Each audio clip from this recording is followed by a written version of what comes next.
આંતરરાષ્ટ્રીય મહિલા દિનની સૌની શુભકામના।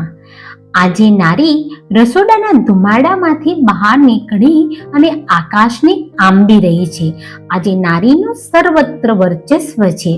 આજે કુળ દીપક માટે વલખા માનનારા જે લોકો હતા ને, એવી માનસિકતા ધરાવતા હતા કે કુળ દીપક તો જોઈએ, એ લોકો પણ દીકરીનું ભણતર અને સફળતા જોઈને ગર્વથી માથું ઊંચું કરી રહ્યા છે।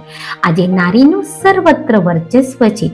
આ કોઈ કલ્પના નથી, પણ આજના સમાજની વાસ્તવિકતા છે। તો આના જ ઉપર આધારિત એક સુંદર મજાની કવિતા સાંભળીએ। કવિતાનું શીર્ષક છે નારી શક્તિનો શંખનાદ। પહેલા જે અબળા હતી, આજે રણચંડી બનીને ગાજે છે। જેના પગમાં બેડીઓ હતી, આજે દુનિયા એના ડગલે નાચે છે। કાલ સુધી જે શિખામણ આપતા, એ આજે શિખામણ માંગે છે। દીકરીનો બાપ છે રાજા અને દીકરાનો બાપ રાંક થઈને આજે જાગે છે। ગયા જમાના 17 કન્યા જોવાના, હવે પાસા ઊંધા પલટાયા છે। હવે દીકરી ના પાડે છે અને દીકરાના બાપના મોઢા લટકાયા છે। બીજા રાજ્યોમાં ગાડીઓ દોડાવી પડે છે, હવે દીકરા માટે વહુરોની શોધમાં। દીકરીને કુખમાં હણનારા હવે જીવે છે પસ્તાવાના બોજમાં। દીકરીઓ હવે આભને આંબે, એ કલેક્ટર અને કેપ્ટન છે। રાષ્ટ્રપતિના પદ પર પણ આજે નારી શક્તિનું શાસન છે। સીમાડા વટાવી પુત્રવધુઓ લાવવી પડે છે પરપ્રાંતેથી।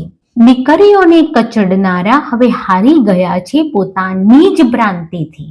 હવે નથી કોઈ લાચારી, નારી દરેક ક્ષેત્રનો શણગાર છે।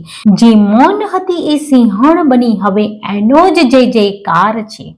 100 પર એકલી ભારી છે, એ તો કુદરતનો અનમોલ અવતાર છે। જેણે ગઈકાલે અન્યાય કર્યા, એના પર આજે પ્રચંડ પ્રહાર છે। હું શક્તિ છું, હું ભક્તિ છું, હું જ આ સૃષ્ટિનો આધાર છું। આજની નારી છું, હું જ ક્રાંતિનો સાચો શણગાર છું। તો મિત્રો, આ કવિતા તમને કેવી લાગી તે મને કોમેન્ટમાં જરૂરથી જણાવજો।